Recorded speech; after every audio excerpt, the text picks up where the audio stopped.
Ada para penyair yang mereka dalam syairnya hanya menggunakan kata-kata saja. Ada para penyair yang dalam syairnya diiringi kemudian dengan alat-alat. Di antara alatnya ada rebana toblon, ada alat petik ma'zifah, jamaknya dengan ma'azif. Nah, dua hal ini pada masa Islam di zaman Nabi Shallallahu Alaihi Wasallam itu pun masih berlangsung, dan menariknya dua negatif ataupun positif juga terjadi di masa Nabi Shallallahu Alaihi Wasallam. Setelah masa Islam, maaf, yang bersyair masih ada. Contoh, saya ambil yang positif dulu misalnya ya, dan itu ada di hadis-hadis yang sahih, riwayat Al-Bukhari, riwayat Muslim, riwayat Abu Daud, bahkan sebagian disahihkan oleh Syekh Muhammad Nasiruddin Al-Albani. Dan setelah saya rangkum di sini, ada sekitaran sampai 5 sampai dengan 9 hadis. Tayyib. Misal, saya berikan contoh saja ya. Di Ibnu Hibban hadisnya sahih, nomor hadis 6892. Ya. Baik, teman-teman, hadisnya dari Buraidah. Hadisnya dari Buraidah. Satu kali ada dua orang yang berdendang ya, di hadapan Nabi Shallallahu Alaihi Wasallam, di hadapan sahabat Abu Bakar As-Siddiq, di hadapan sahabat Uthman bin Affan. Mereka berdendang, nyanyi-nyanyi. Ada liriknya, ada iramanya, ada macam-macamnya. Apa yang terjadi? Ketika mereka sedang berdendang, Nabi tidak melarang mereka. Tapi ketika Umar datang, Umar bin Khattab radhiyallahu taala anhu datang, kemudian dilemparkanlah kemudian ya rebana yang mereka pegang, dilemparkan oleh mereka, lalu Nabi mengatakan, ya datanglah Umar, yang saat Umar datang, setan akan takut kepadanya. Setan akan takut kepadanya. Perhatikan, hadis ini kata para ulama hadis menunjukkan dua pesan sekaligus.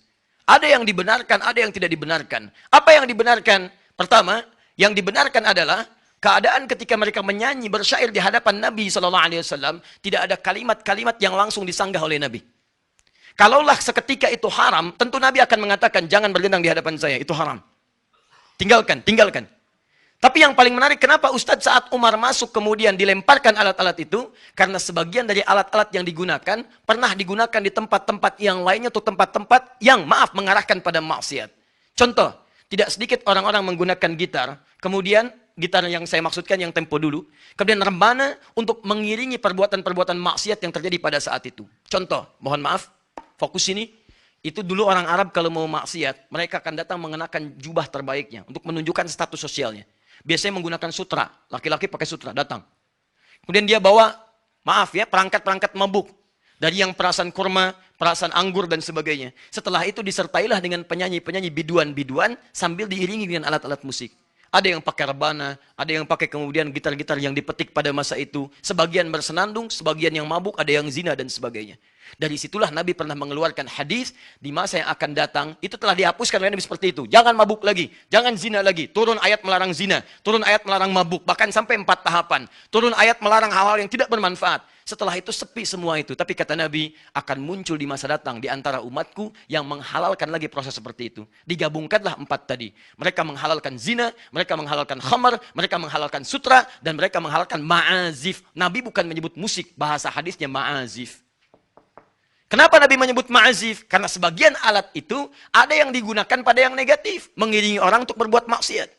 Jadi kalau Anda menemukan hadis itu bukan berbicara masalah hukum mutlak musik, bukan.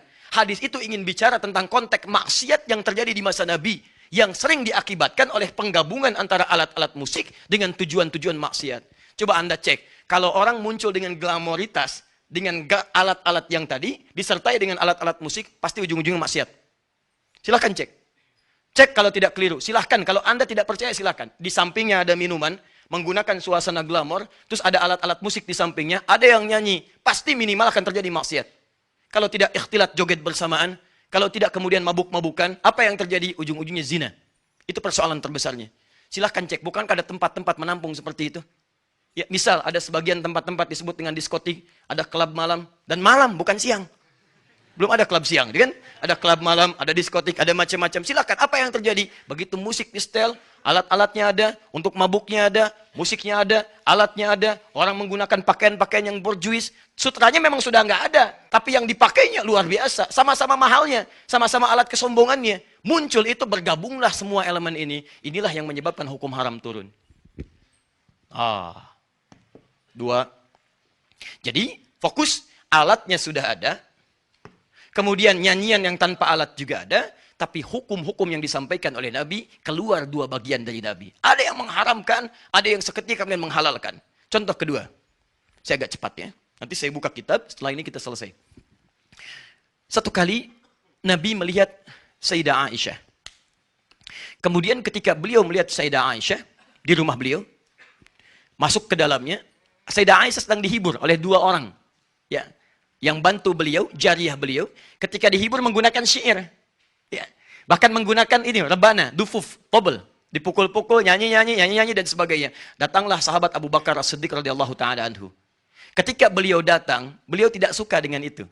Nanti saya catat ini. Dan ini nanti diantara yang saya pegang salah satunya. Karena beliau senangnya dengan Quran. Senangnya dengan hal-hal yang baik-baik berupa hadis dan sebagainya. Tidak terlampau suka dengan masalah-masalah musik. Jadi begitu masuk, beliau katakan, apa bimazmuri syaitani fi baitin Nabi SAW? Kok ada senandung-senandung setan? Maksudnya ini saya nggak suka ini nih. Kok ada yang haram di rumah Nabi SAW? Abu Bakar memahami setiap musik itu haram. Apa kata Nabi? Hadis sahih. Kata Nabi, Abu Bakar, janganlah usil ya dengan menghukumi mereka. Ini hari raya untuk mereka, biarkan mereka bersenandung. Perhatikan, Abu Bakar menghukumi haram perbuatan dua orang jariyah tadi. Nabi mengatakan tinggalkan mereka, biarkan mereka bernyanyi karena ini hari raya untuk mereka. Hadza yauma idihim. Ini hari raya untuk mereka, biarkan mereka bernyanyi. 3. Lihat baik-baik. 3. Teman-teman sekalian, dalam bab pernikahan. Tiba-tiba ada sahabat kalangan yang menikah, suasananya sepi. Nabi perintahkan pada Sayyidah Aisyah. Ya Aisyah, kenapa tidak ada orang-orang yang bernyanyi? Kenapa tidak ada orang-orang yang bersyair? Bukankah orang Ansor senang kalau ada pesta seperti ini, ada yang bernyanyi, ada yang bersyair? Nabi malah memerintahkan, keluarkan dufuf, pukul rebana, dan buat syair-syair yang bagus untuk menghibur mereka. Di hiburan-hiburan, urusan-urusan yang sifatnya dalam kebaikan. Nabi malah meminta dihadirkan, bukan meminta dihilangkan. Ini yang paling menarik. Nah, turunkan hadis-hadis ini. Jadi, dari hadis-hadis yang terlihat membenarkan musik ini, muncullah golongan pro di sini. Dikeluarkanlah hadis-hadis dari Nabi yang membenarkan tentang musik tadi. Misal, kata orang rebana tidak boleh. Kata siapa? Kata Nabi malah disuruh pukul rebana. Maka dikeluarkanlah hadis-hadis tadi untuk menguatkan ini. Jadilah ini hadis penguat untuk yang pro musik. Baik. Kata siapa dilarang? Toh dalam pernikahan yang tadinya dilarang, didiamkan, Nabi malah menyuruh untuk memainkan itu. Ini menunjukkan bahwa musik boleh. Hadis yang kedua. Kata siapa dilarang? Kan turun ayat. Quran surah ke-26, ayat ke-27. Justru di situ ayat 227. Justru di situ para syu'ara pemusik dipuji oleh Allah Subhanahu wa taala dan jadi bahan dia untuk masuk ke dalam surga. Masya Allah, muncul hadis ayat yang ketiga. Ayat Al-Quran.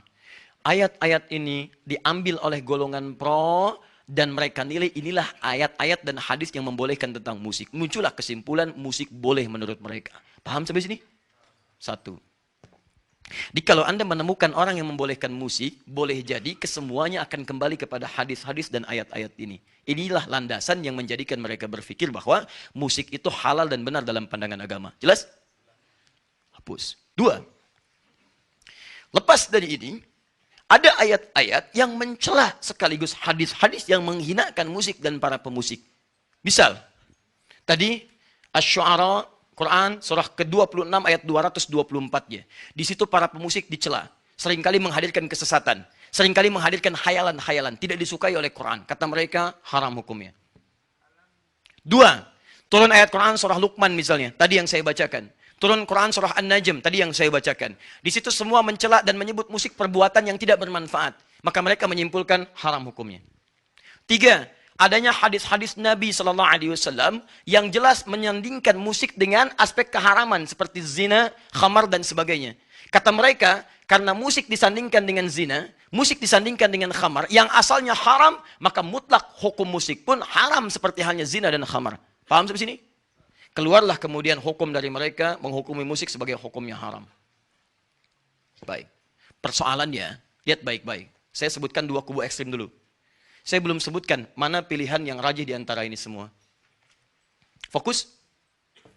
Para ulama ketika melihat hadis-hadis ini dan ayat-ayat Quran, mereka terbagi pada beberapa golongan. Ada yang berpendapat haram mutlak untuk kehati-hatian. Sudah, karena ayat-ayat yang turun, hadis-hadis yang ada, itu tidak banyak yang memuji, tapi lebih banyak yang memalingkan dari itu.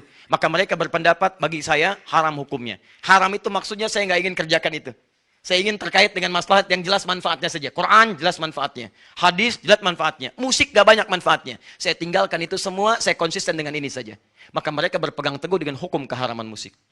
Jadi kalau Anda menemukan, maaf ya, kelompok yang haram mutlak mutlak, nggak boleh sama sekali, dan sebagainya. Ini yang diambil ayat-ayat dan hadis-hadis yang tadi saya bacakan. Dengan pemahaman hukum musik haram mutlak. Jelas? Persoalannya, begitu disampaikan seperti itu, tiba-tiba yang terjadi ditemukanlah hadis-hadis Nabi membolehkan. Tapi kan dalam pernikahan ada hadis Nabi, dan itu sahih. Tapi kan Nabi pernah masuk kepada rumah Sayyidah Aisyah, ada yang bersenandung, dan itu benar hadisnya. Bagaimana pendapat Anda? Oh, kalau itu dikecualikan. Kalau itu dikecualikan, boleh dalam konteks itu saja. Akhirnya yang tadinya haram turun sedikit. Haram kecuali. Sama kalau mau dibawa ke konteks kekinian, haram, gak bisa, mutlak itu haramnya. Tapi tiba-tiba ketika sedang sholat, tang ting tung ting tang ting tung, tang ting tung ting tang ting tung, handphonenya bunyi. Dan itu musik. Itu musik. Oh, kecuali handphone. Kecuali handphone. Misal ya. Baik. Muncul turunan di sini. Fokus baik-baik. Fokus. Kita sedang membahas persoalan. Maka disinilah kemudian muncullah kecuali-kecuali di sini. Apa pengecualiannya? Dalam bab nikah boleh. Itu pun diikat dengan hal-hal yang tidak banyak yang melalaikannya. Boleh dalam bab nikah. Sepanjang musiknya tidak terlampau berlebihan, bahkan disyaratkan rebana saja. Selain rebana, nggak boleh. Atau akapela saja. Jadi yang pakai piano tetap haram. Yang pakai gitar tetap haram. Yang boleh pakai rebana saja. Nah, jadi kalau Anda ikut golongan seperti ini, jangan heran kalau kemudian ke pernikahan yang ada cuma rebana. Ya, atau misalnya menggunakan akapela, tidak menggunakan piano dan sebagainya. Maka ini yang dimaksudkan barangkali mengambil hukum yang pertama. Dan Anda tidak harus mencelanya. Karena kita menghormati perbedaan. Tidak ada masalah. Kalau Anda berpegang pada yang ini karena tujuannya baik, ada masalah. Jangan dicela. Karena mereka saya ingin berhati-hati. Yang ingin saya kerjakan, yang ini saja. Yang ini saya takut salah. Takut salahnya menjadikan mereka mengambil sesuatu yang mereka pahami dengan baik. Jelas?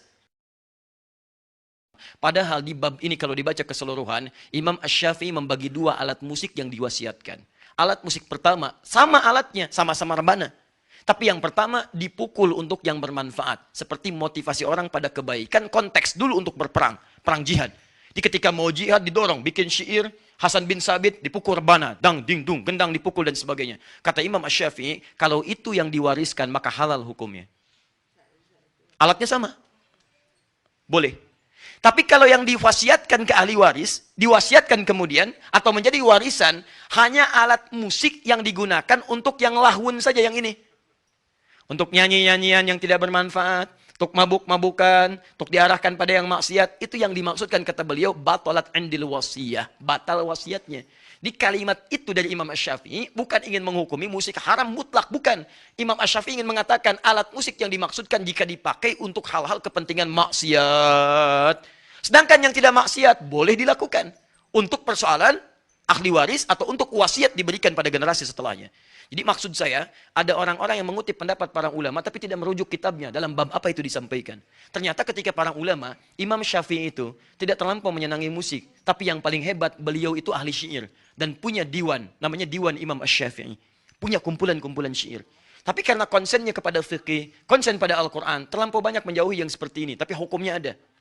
Di teman-teman, kalau Anda melihat para ulama mengatakan misalnya kalimat-kalimat, kami jauhi musik, kami tinggalkan musik, munculkan hadis-hadis yang tadi, pada umumnya walaupun mereka punya syair dan sebagainya, itu karena kebiasaan mereka dekat dengan Al-Quran dan dekat dengan hadis. Dan orang-orang ahli Quran tidak akan bertemu frekuensi Quran dengan frekuensi musik. Ya, kalau saya pribadi, misalnya kalau Anda tanyakan, kalau saya pribadi, saya tidak terlampau menyukai musik.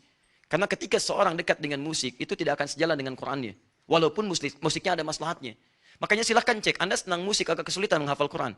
Karena frekuensinya tidak sama di situ. Tapi bukan berarti menjadikan musik mutlak haram, bukan. Karena ada bagian-bagian tertentu yang dibenarkan oleh Al-Quran. Apa itu? Ada orang yang memang bakatnya ada di situ. Bakatnya di situ. Dia mudah sekali membuat lirik. Dia mudah sekali memainkan irama dan sebagainya. Kata Quran, dipakai yang maksiat. Kenapa tidak dipakai yang halal-halal? Seperti Hasan bin Sabit menggunakannya. Seperti Ka'ab bin Zuhair. Dan diberi hadiah oleh Nabi SAW. Makanya muncul semacam Maher Zain. Muncul semacam Yusuf Islam dan sebagainya. Muncul semacam dan sebagainya. Ya, kalimat-kalimat lirik-lirik yang mengarahkan kepada nilai-nilai kebaikan. Tapi tidak disatukan dengan yang maksiat. Liriknya memang bagus. Ayo sholat, ayo sholat, ayo sholat, ayo sholat. Yang di bawah joget, ikhtilat, dan sebagainya. Nah, itu barangkali mencampurkan dua hal yang tidak bertemu satu dengan yang lainnya. Diberi judul nada dan dakwah. Nada satu, dakwah satu. Tapi antara nada dengan dakwah tidak nyambung. Kalimatnya benar, nada dakwah. Kalau dengan nada itu ada nilai-nilai kebaikan yang tidak menghadirkan unsur maksiat. Jelas ya? judi, aku kalah, bohong, sungguh, misalkan. Misal saja ya. Misal. Nah, apa kesimpulannya? Kesimpulannya adalah, turunkan dulu. Jadi kalau kita bandingkan, saya kan belum berbicara tentang pilihan Anda. Itu silahkan Anda pilih yang bagaimana, nggak ada masalah. Saya mau bicara kesimpulannya, kalau kita bandingkan para pendapat ulama akan ditemukan tadi perbandingan-perbandingan berdasar turunan ayat dan hadis tadi. Maka pendapat ulama ada yang mengharamkan mutlak dengan alasan tadi, untuk kehati-hatian saja. Yang kedua ada pendapat haram dengan syarat, haram kecuali, karena ada pengecualian-pengecualian di sini. Yang ketiga kemudian ada yang membolehkan mutlak karena diambil hadis kebolehannya saja. Yang keempat ada kebolehan dengan syarat kalau musik yang dimaksudkan mendukung kepada nilai-nilai kebaikan yang dibenarkan oleh agama. Di luar itu maka semuanya masuk pada kategori yang tidak dibenarkan. Nah, dari empat ini bagaimana kita menyimpulkan tarjihnya? Dan kesimpulan terakhirnya adalah tarjihnya mana yang terkuat di antara ini? Selalu yang paling kuat itu yang pertengahan. Karena kita diminta oleh Allah untuk mengambil bagian pertengahan. Kita umat pertengahan. Quran surah kedua ayat 143. Wa kadzalika ja'alnakum ummatan wasata, yang tengah-tengah. Jadi kalau kita melihat proporsional saja, jangan-jangan antum haramkan mutlak tapi antum butuh sesuatu untuk bermanfaat dalam diri antum. Jangan-jangan halalkan mutlak tapi ada maksiat yang berbahaya di situ. Karena itu, jika memang dengan musik itu Anda bisa mendapatkan manfaat yang dibutuhkan untuk mendukung agama, Anda boleh ambil bagian dari porsi itu. Tapi kalau nggak ada manfaatnya, saran saya tinggalkan. Karena nggak ada manfaat dalam kehidupan Anda. Ya, kalau saya pribadi, saya tidak terlampau menyukai hal seperti ini. Saya belajar itu untuk menjelaskan hukum, bukan ingin ikut kemudian terlibat dalam hal-hal yang dimaksudkan. Tidak. Jurusan saya di bahasa Arab. Ya, spesialisasi saya tentang Al-Quran. Karena saking cintanya dengan Quran, saya belajar bahasa Quran. Bukan untuk bisa bahasa Arab, tapi mendalami bahasa Quran. Maka kami pelajari itu. Dan di jurusan bahasa Arab pasti akan belajar dengan ini semua. Makanya kami punya argumentasi untuk menyampaikan. Karena saya pelajari. Ya, 5 tahun di Tripoli saya pelajari tentang ini, tentang syair, tentang rumus, tentang macam-macam. Sampai apa unsur syair dan seterusnya. Sampai ditemukanlah kalimat ini. Anda kalau nggak belajar tentang ini, Anda nggak akan paham kenapa kalimat Quran turunnya dengan lahwal hadith. Kenapa di sini ada malahi, kenapa ada ma'azif, kenapa tidak disebutkan kalimat musik. Karena yang dimaksud musik pada saat itu, apa yang tadi kami terangkan. Bukan berarti jadi otoritatif, bukan. Ada juga yang lain yang mungkin punya pendapat. Yang penting kita saling menghormati. Yang salah itu adalah yang terlalu fanatis dengan pendapatnya dan menjadikan perpecahan dalam kehidupan.